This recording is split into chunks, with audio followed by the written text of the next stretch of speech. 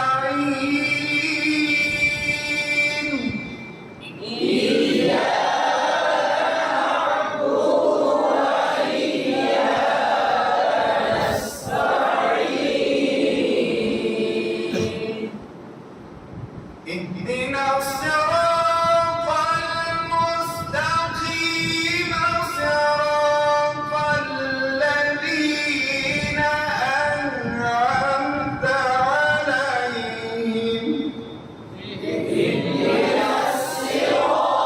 غير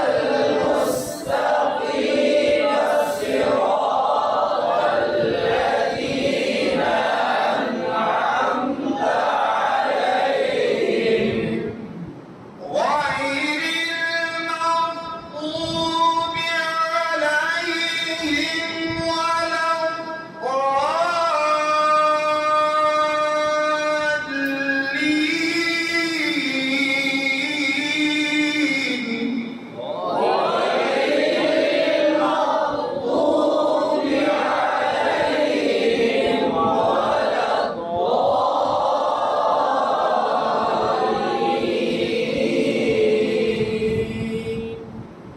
صراط الذين أنعمت عليهم غير المغضوب عليهم ولا الضالين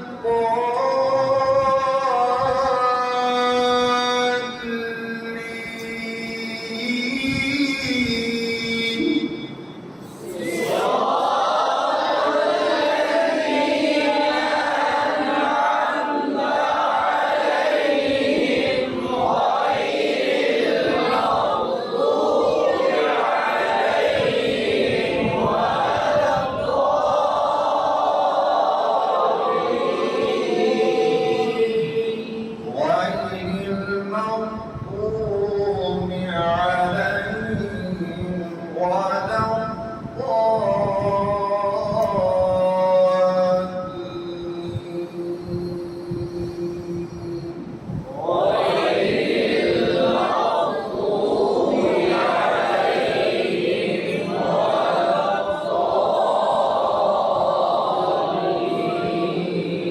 صدق الله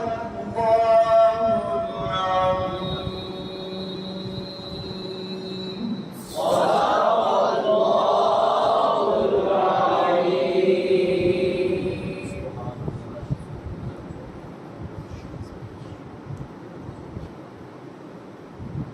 الحمدللہ ادارت الاسلام انٹرنیشنل پاکستان کے زیر اہتمام 20 روزہ سمر اسلامی کورس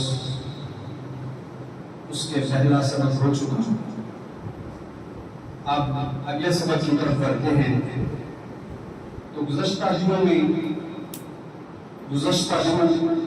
جو 3 روز کورس ہوا اس میں ہم وضو کے متعلق تمام چیزیں اور وضو کو صحیح کرنے کا طریقہ یہ ہم سماعت کر چکے ہیں. اب ہم اگلے موضوع کی طرف بڑھتے ہیں، وہ ہے نماز.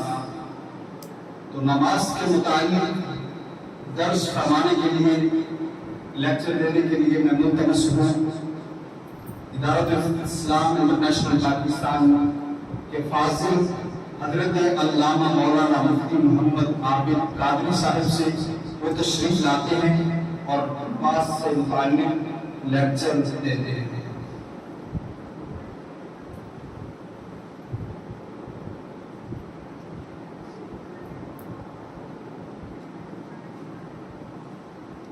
الحمدللہ رب العالمین والصلاة والسلام علی اشرف الانبیاء والمرسلین وعلی آلہ وصحبہ اجمعین. اما بعد فاعوذ باللہ من الشیطان الرجیم. بسم اللہ الرحمن الرحیم. تمام شرکائے سمر اسلامی کورس کو مرحبا کہتے ہیں. آج ہمارا سمر اسلامی کورس کا 4th ڈے ہے، یعنی 4تھا دن. الحمدللہ ہم نے بہت کچھ اس کورس کے اندر سیکھا ہے، جو بعض کے لیے ساری زندگی میں اتنا کچھ سیکھا نہ ہوگا جو ان چند دنوں میں ہم نے سمر اسلامی کورس میں سیکھا۔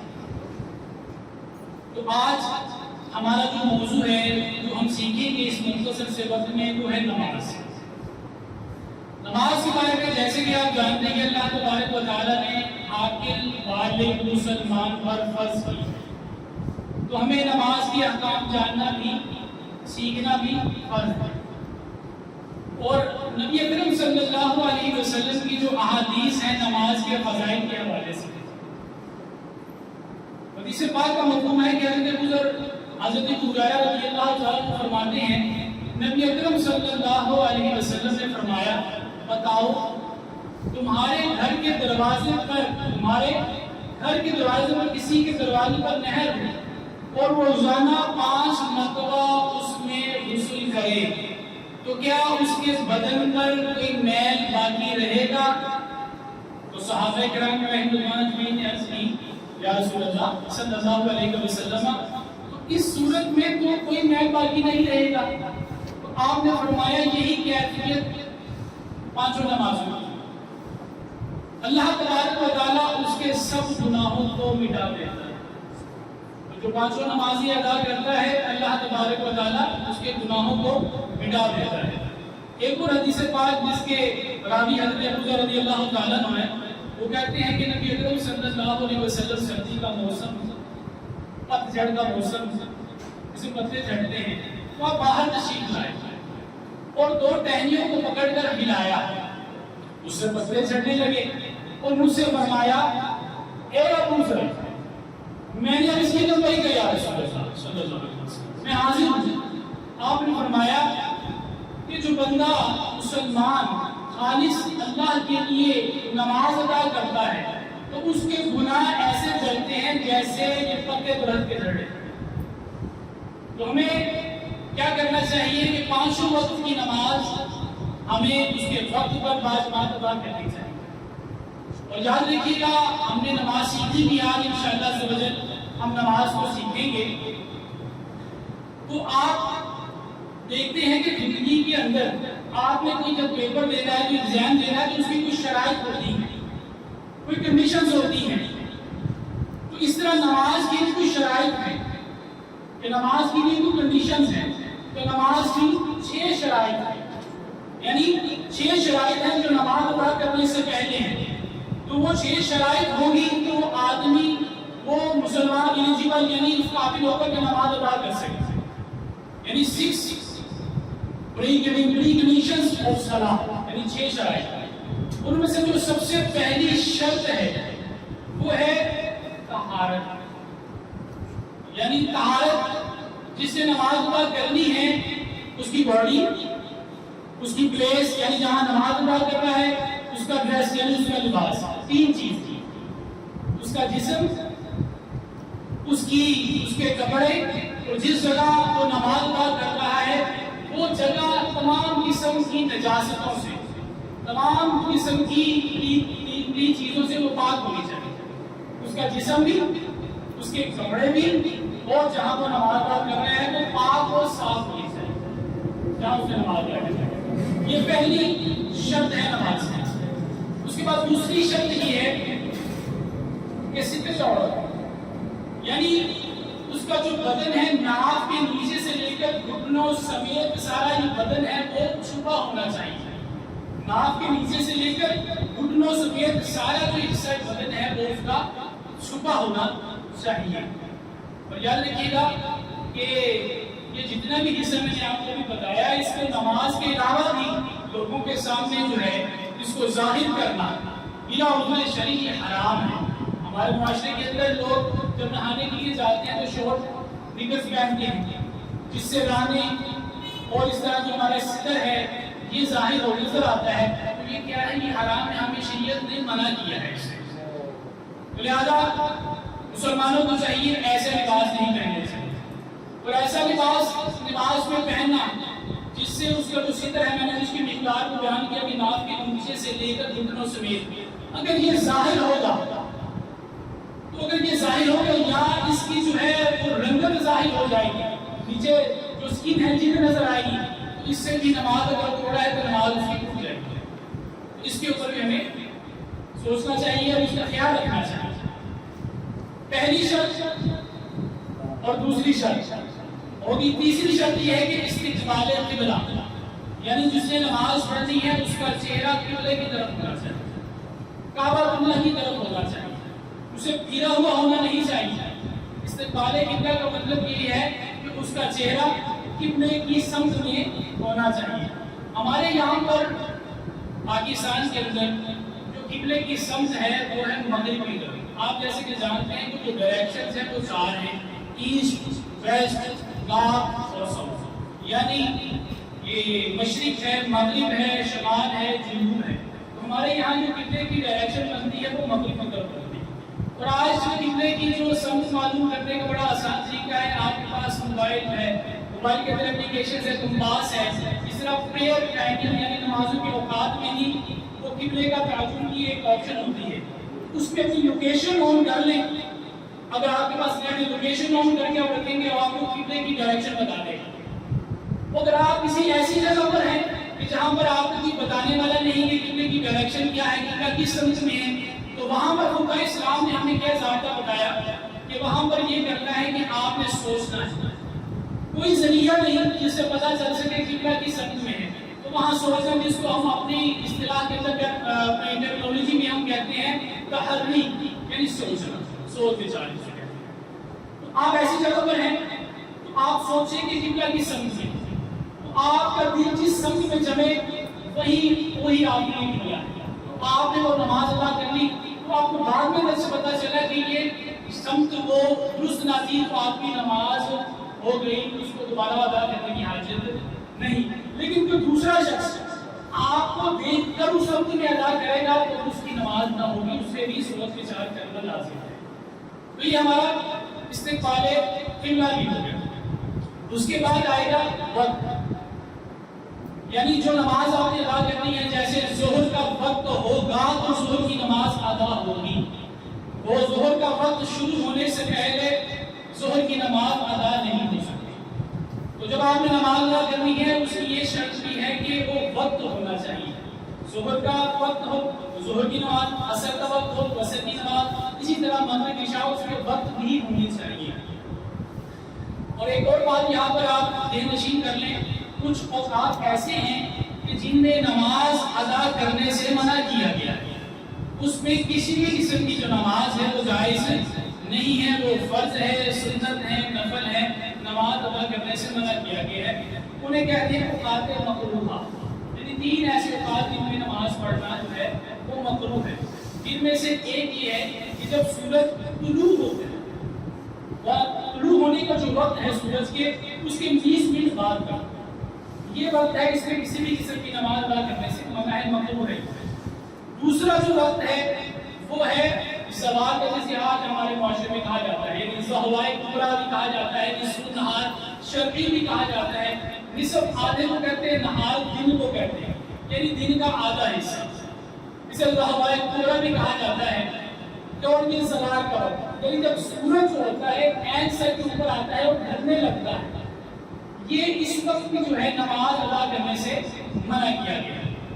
اور تیسرا جو وقت ہے وہ جب سورج غروب ہوتا ہے اس سے 20 منٹ قبل، سورج غروب ہونے سے 20 منٹ قبل یہ جو وقت ہے اس میں بھی آپ نماز ادا نہیں کر سکتے. ہاں ایک اس کی صورت یہ ہے، اگر اس وقت اس دن کی اثر رہ گئے اور نہ پڑھی، اب اس 20 منٹ آ گئے، اس میں آپ ادا کر لیں تاکہ نماز قضا نہ ہو. لیکن اتنی تاخیر کرنے سے منع کیا گیا ہے، اتنی تاخیر بلا عذر شریف نہیں کر سکتے.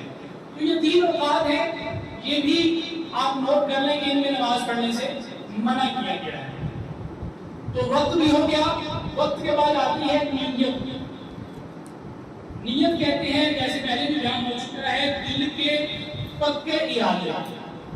نیت آپ نے جو نماز ادا کرنی ہے اس کا جو ہے نیت آپ کے دل میں ہو کہ میں نے ظہر کی نماز ادا کرنی ہے. اب فرائض کے لیے فرض کی نیت ضروری ہے، یہ بات ذہن میں رہے. اس طرح واجب ادا کرنا ہے تو واجب کی نیت ضروری ہوگی، اور آپ سنن ہے تو اس کی مطلق نماز کی نیت کر سکتے ہیں اصح قول کے مطابق. تو جو فرض کے لیے فرض کی نیت چاہیے اور واجب کے لیے واجب کی نیت ضروری ہے اور باقی نمازوں کے لیے آپ مطلق نماز کی نیت کر سکتے ہیں. تو یہ ہماری نیت کی ہوگی. اور نیت ادنا درجہ کیا ہے نیت کا کہ جب آپ نماز ادا کرنی ہے تو پھر آپ سے پوچھ لے کہ آپ کون سی نماز ادا کر رہے ہیں. آپ بلا تعامل بلا سوچ و وچار کے بتا سکیں کہ یہ نماز ہے زور کی نماز ہے. یہ ادنا درجہ ہے. تو نیت نیت کے بعد آگے تکبیر تحریمہ چھٹی جو شرط ہے. تکبیر تحریمہ یعنی جب نماز آپ نے شروع کرنی ہے تو شروع کرنی ہے اللہ اکبر سے. اسے شروع کرنی ہے اللہ اکبر سے. اسے تکبیر تحریمہ نہیں کہتے. تو یہ 6 شرائط ہیں. اس کو ریپیٹ کرتے ہیں ہم. سب سے پہلی شرط ہے طہارت. سب سے پہلی شرط کون سی ہے جی؟ طہارت. دوسری جو شرط ہے اس کے اندر طہارت کے بعد آتی ہے وہ آتی ہے ستر عورت. کون سی آتی ہے؟ اس کے بعد آتا ہے استقبال قبلہ. استقبال قبلہ کے وقت آتا ہے وقت. وقت کے بعد آتی ہے نیت. نیت کے بعد تکبیر تحریمہ. یہ 6 شرائط ہیں. آپ ان کو یاد رکھیں, ذہن میں رکھیں. انشاءاللہ عز و جل کل ہفتے والے دن ہم انشاءاللہ اس کا فرائض پڑھیں گے اور بقیہ طریقہ نماز کا سیکھیں گے. اللہ ہمیں عمل کی توفیق نصیب فرمائے.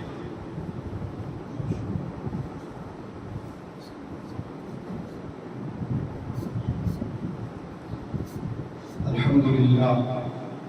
معزز سامعین و ناظرین, ادارۃ الاسلام انٹرنیشنل پاکستان کے زیر اہتمام 20 روزہ سمر اسلامی کورس کی آج چوتھے روز بھی نشست جاری ہے. تو آج ہم چوتھے روز میں 2 ٹاپک نئے لے کر آئے ہیں. ایک نماز کا تھا جو ہم اس کے متعلق فضائل اور شرائط اب جو ہے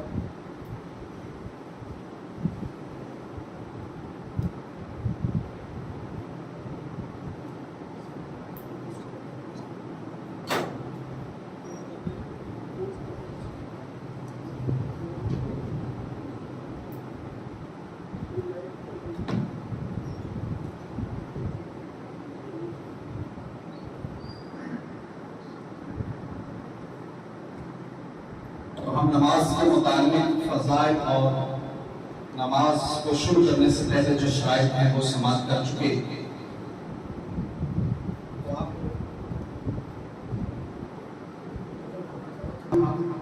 نماز کے فضائل اور شرائط سے متعلق جو ہے لیکچر سن چکے ہیں. آج کے روز نیا جو لیکچر ہے وہ رسول اللہ صلی اللہ تعالی علیہ وسلم کی سیرت کے بارے میں ہے. تو اس پر بالتفصیل اور مختصر گفتگو کرنے کے لیے تشریف لاتے ہیں جامعہ کے فاضل حضرت علامہ مولانا مفتی محمد ساجد چشتی حافظہ اللہ تعالی. وہ تشریف لاتے ہیں سیرت رسول صلی اللہ تعالی علیہ وسلم پر وہ لیکچر دیتے ہیں.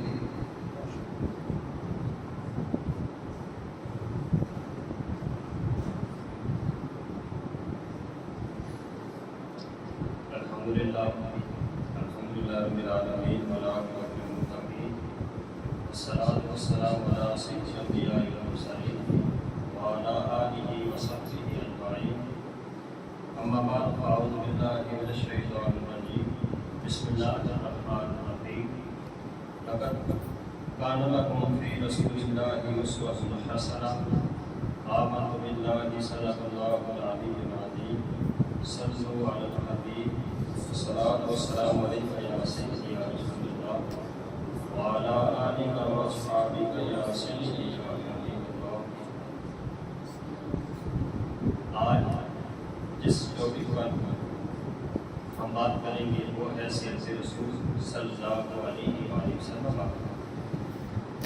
چونکہ نبی علیہ السلام کی آمد سے پہلے جو حالات و واقعات ہیں وہ بڑے ہی عجیب و غریب تھے جن کو میں اپنے الفاظ میں بیان کرنا چاہوں گا. کہ نبی علیہ السلام کی آمد سے پہلے جسم سے احساس نہ تھا عام تھے مگر خاص نہ تھا، سر تھے وقار نہ تھا، پھول تھے مہک نہ تھی، کلیاں کی چمک دمک نہ تھی۔ پھر جب خالق کائنات کی رحمت جوش میں آئی تو ہر کہنے والا کہہ اٹھا کہ تاجدار آ گئے، غم گسار آ گئے۔ پھر ہوا کیا کہ پھول کھلنے لگے، کلیاں چمکنے لگیں، گونجے کھلنے لگے، چاند مسکرانے لگا، گلستان مہکنے لگے، ستارے دمکنے لگے، ہر طرف نور ہی نور ہے۔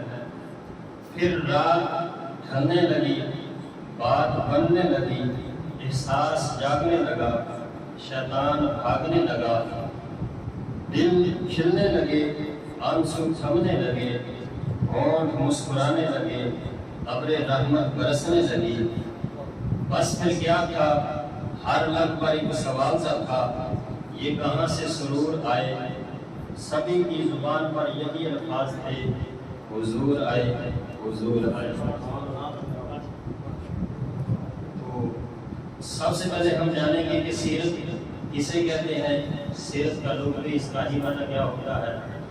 سیرت کے کئی معنی بیان کیے گئے، ان میں سے ایک یہ بھی ہے کردار کو سیرت کہتے ہیں، عادت کو سیرت کہتے ہیں، اور خصلت کو سیرت کہتے ہیں۔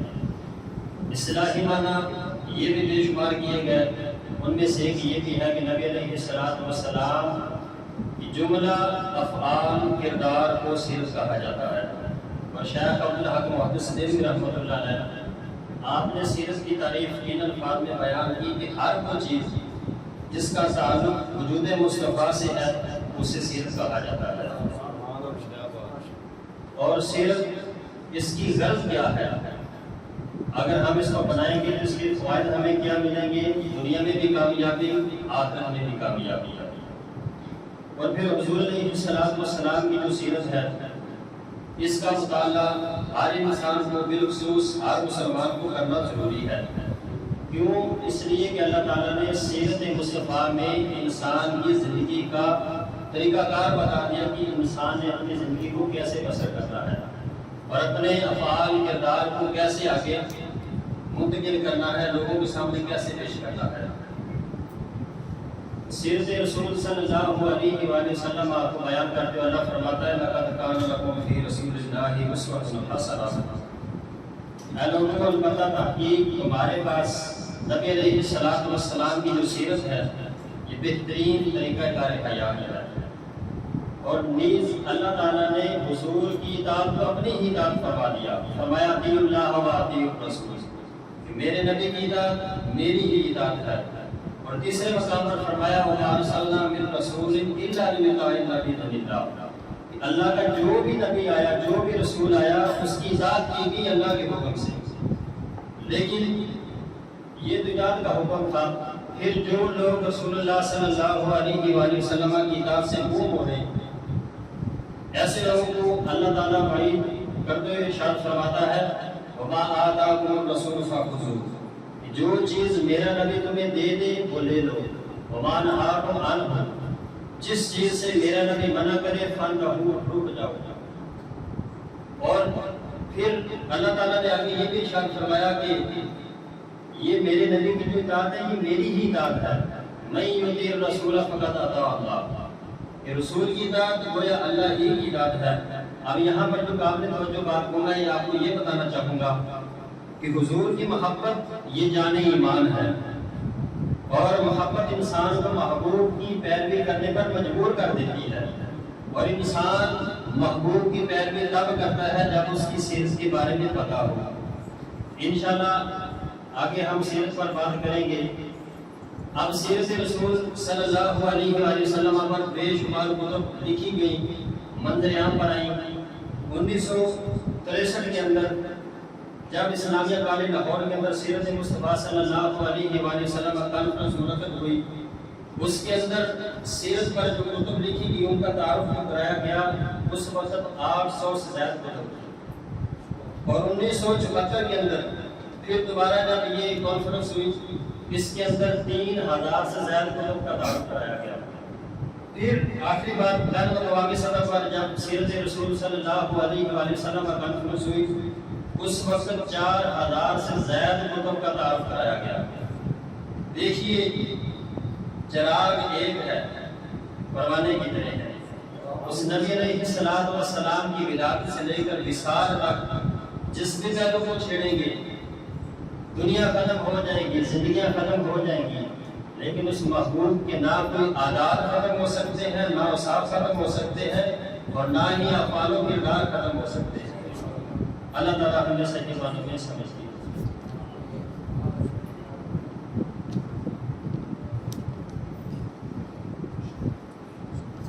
الحمدللہ رب العالمین. سمر اسلامی کورس کے شرکاء, الحمدللہ ہم آقا کریم علیہ السلام کی سیرت کے پہلوؤں کے حوالے سے کچھ حصہ یا تمہید ہم نے گوشت گزار کی. انشاءاللہ عز و جل کورس کے بقیہ ایام میں اس کو ساتھ ساتھ بیان کیا جائے گا. تو جو سابقہ ہمارا سبق اور آخری سبق ہمارا چل رہا ہے وہ ہے عقائد کے حوالے سے. تو سب سے پہلے جو ہمارا عقیدے کے اندر جو ہمارا سبق ہے وہ ہے اللہ عز و جل کی توحید کے بارے میں ہمارا سبق.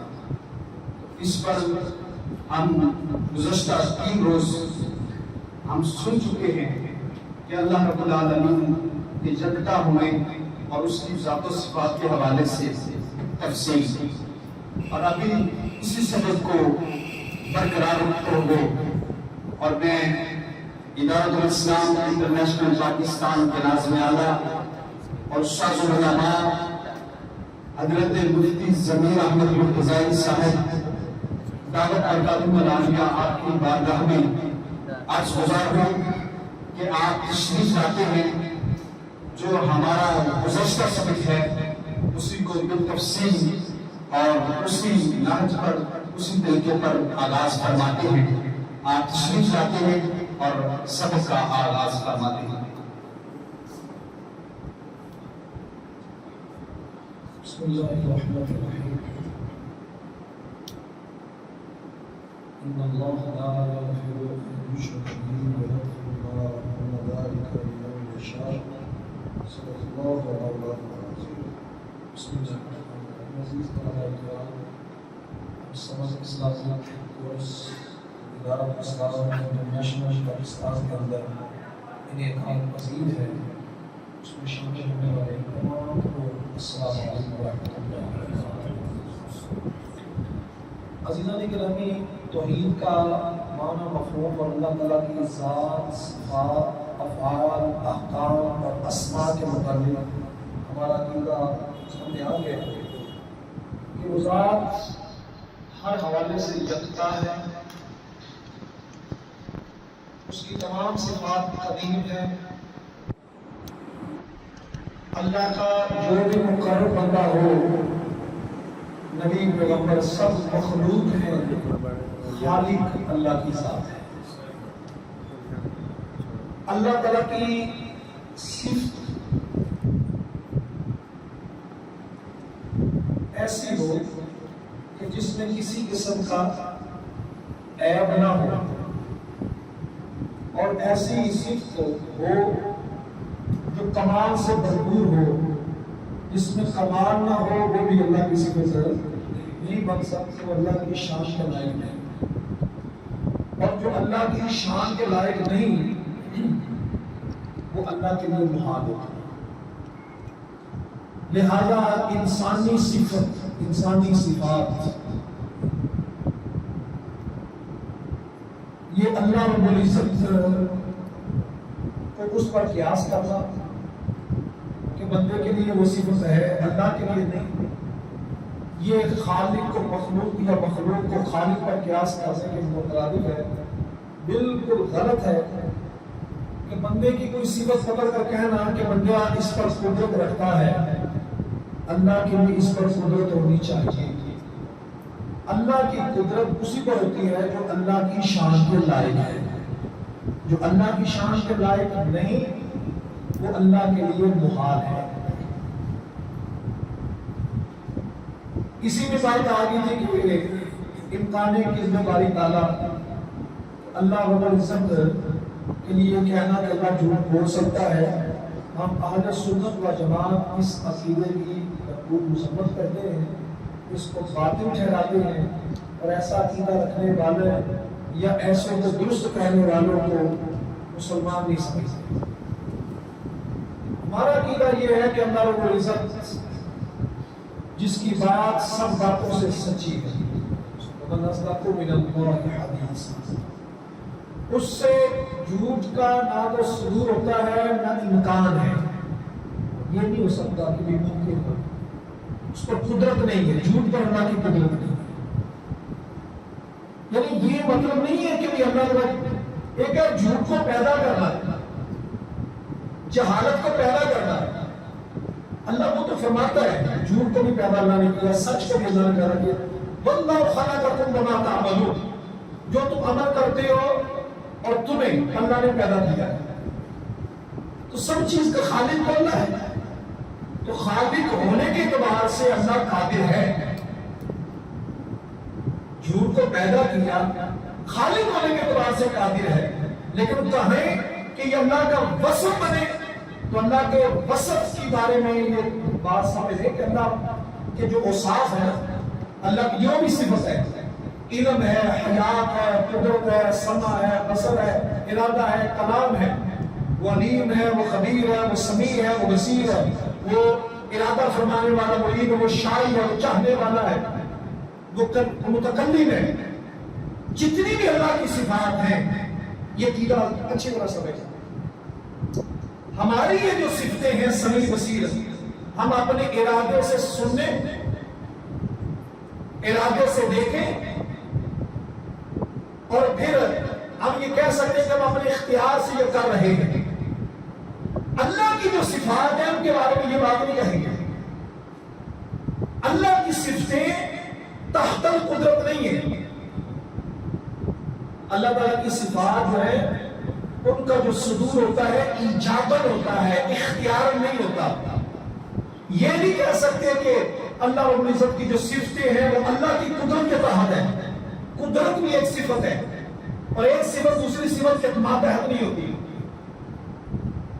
تو دو صورتیں ہوگی کہ یہ قسم کو آپ بطور مخلوق کے سمجھ رہے ہیں یا بطور وصف کے سمجھ رہے ہیں. اگر کہیں کہ اللہ رب العزت جو ہے اس سے جو قسم کے متعلق گفتگو ہے, اس کا مطلب ہے کہ اللہ تعالیٰ جھوٹ کو پیدا کرنے پر قادر ہے. کوئی حرج نہیں. جہالت کو پیدا کرنا, عجز کو پیدا کرنا بھی مخلوق ہے, اور مخلوق کو پیدا کرنے کا مطلب ہے کہ یہ مخلوق کی صفتیں بنیں گی. اور اگر آپ کا مطلب یہ ہے کہ یہ صفتیں ہوں اللہ کی, قدرت کا مطلب ہے مخلوق نہیں ہے بلکہ یہ اللہ کی صفتیں بنیں, تو دانش مندی, یہ دانش مندی نہیں. ایسے لوگوں کی دانش مندی پر بھی افسوس ہے کہ جو اللہ کی صفتوں کو ایک اس سے صفت قرار دیا اور صفت قرار دے کر اللہ کی قدرت کے تحت کر دیا. عقیدہ یہ ہے کہ اللہ کی کوئی صفت اس کو اللہ کی قدرت کے تحت داخل نہیں کر سکتا, ورنہ اس کا ثبوت ایجاباً نہیں ہوگا بلکہ وہ اختیاراً ہوگا, اور اس سے صفتیں جو قدرت کے نیچے آتی ہیں. یعنی بڑی جنرل سی بات یاد کر لیں کہ جو مقدور ہوتا ہے, جس پر قدرت ہوتی ہے اسے مقدور کہتے ہیں, تو جس پر قدرت ہو جاتی ہے وہ مخلوق ہو جاتی ہے. اللہ کی اگر صفتوں کو کہو کہ یہ اللہ کی قدرت کے تحت ہے تو ماننا پڑے گا وہ ساری مخلوق ہو جائے. اور اللہ کی کوئی صفت مخلوق یا پہلے ہے, یہ ساری قدیم حادث نہیں. تو یہ بات تو ہر خاص و عام آپ جیسے جو ابتدائی بچے اسکول میں وہ بھی سمجھیں گے کہ اللہ تعالیٰ کے لیے جو یہ شخص کہتا ہے کہ وہ امکان قذب ہے, یہ بات معاذ اللہ بول سکتا ہے اس ملائک کو یہ کہیں کہ ہمیں یہ بتا کہ قدرت جو کیا ہے کہ اللہ تعالیٰ اس پر قادر ہے، تو قادر کا مطلب کیا ہے؟ ہمیں یہ بات سمجھا کہ بھی قسم کو پیدا کرنے پر قادر ہے یا وہ اس کا وصف ہے اور وصف پر اللہ قدرت رکھ رہا ہے. یہ دونوں میں سے کوئی بھی کہے گا تو اس کی جہالت سامنے آ جائے گی کہ نہ تو اللہ رب العزت کسی ایسی صفت پر یہ کبھی وہ قدرت کے تحت داخل ہوگی یا لہٰذا وہ اللہ تعالیٰ کو اس کی صفت بن گئی. مقدور اللہ کی صفت سے مخلوق ہے تو مخلوق اللہ نے پیدا کیا. ایک بات. دوسری بات یہ اللہ کی ایک صفت ہے صفت کلام. یہ جو قرآن مجید ہے ہم اسے اللہ کی صفت قرار دیتے ہیں کہ قرآن اللہ کی صفت ہے. آپ کہیں گے کہ بھی یہ قرآن آپ نے اللہ کی صفت قرار دیا تو ہم تو دیکھتے ہیں کہ یہ قرآن کے بارے میں عقیدہ، کلام کے بارے میں عقیدہ، اللہ کی صفات کے بارے میں عقیدہ بڑا کہ وہ حادث نہیں ہے، وہ فنا نہیں ہوگی، وہ قدیم ہے. تو ہم دیکھتے ہیں کہ قرآن جن کو پرانے ہوتے ہیں کوئی نئے آتے ہیں، کوئی نئے ہمارے قرآن جن کو لے جاتے ہیں رکھ جاتے ہیں. اور پھر یہ ہے کہ بھئی ان کی نوعیت یہ بنتی ہے کہ بھئی وہ شہید ہو جاتے ہیں، جل جاتے ہیں. ان کو کیا کہیں گے؟ کیا کلام قدیم جو ہے وہ جلا؟ اللہ کی صفت سے وہ شہید ہوئی؟ اس مسئلے کو اس کی نوعیت یہ ہے کہ ایک ہے اس کی لفظی حیثیت اور ایک ہے اس کی معنوی حیثیت. بس اتنا سا کہ لفظی حیثیت کے اعتبار سے یہ حادث ہے کہ جو ہم پڑھ رہے ہیں، جو لکھ رہے ہیں، جو کاغذ ہے، یعنی اس اعتبار سے اور اس اینگل سے بات کریں گے تو یہ حادث ہے. اور جب اس اعتبار سے بات کریں گے نا یہ اللہ کا کلام ہے، وہ خود بخود وہ مانوی حیثیت بن جائے گی اور کہیں گے کہ جو اللہ کا کلام ہے وہ قدیم ہے، وہ اللہ کی صفت ہے، وہ حادث نہیں ہے. سو اللہ کے کلام کو قرآن مجید ہم کہیں گے تو اس کی لفظی اور ظاہری حیثیت جو ہے وہ مخلوق ہے، لیکن اس کی حیثیت جو اللہ کی طرف نسبت کی جا رہی ہے. جب ظاہری حیثیت سے دیکھیں کہ کوئی گدا کوئی بندے نے بنایا ہے، کاغذ بندے نے بنایا ہے، لکھا بندے نے ہے، تو ظاہری حیثیت جب بندے کی طرف نسبت کی جائے تو وہ لفظی اور حادث ہوگا. اور جب نسبت کی جائے اللہ کی طرف تو وہ مانوی، نفسی اور قدیم ہوگا کہ وہ اللہ کی صفت بنتی ہے. آج کی بات سے یہ بات ہوگی، کل انشاءاللہ تعالیٰ کل سے مراد ہے کل سبت کی کل وہ ہفتے والے دن ہوگا اور اس کے اندر ہم انشاءاللہ تعالیٰ قضاء کی قسمیں ہیں، تقدیر جسے ہم کہتے ہیں، اللہ نے لکھ لیا اسی کو پھر ٹال کے نہیں گیا، یہ سارے مسئلے ہم آئندہ سبت میں ڈسکس کریں گے. خدا کی دعا کرتے ہیں. اللهم صل على سيدنا مولانا محمد وعلى آله وصحبه.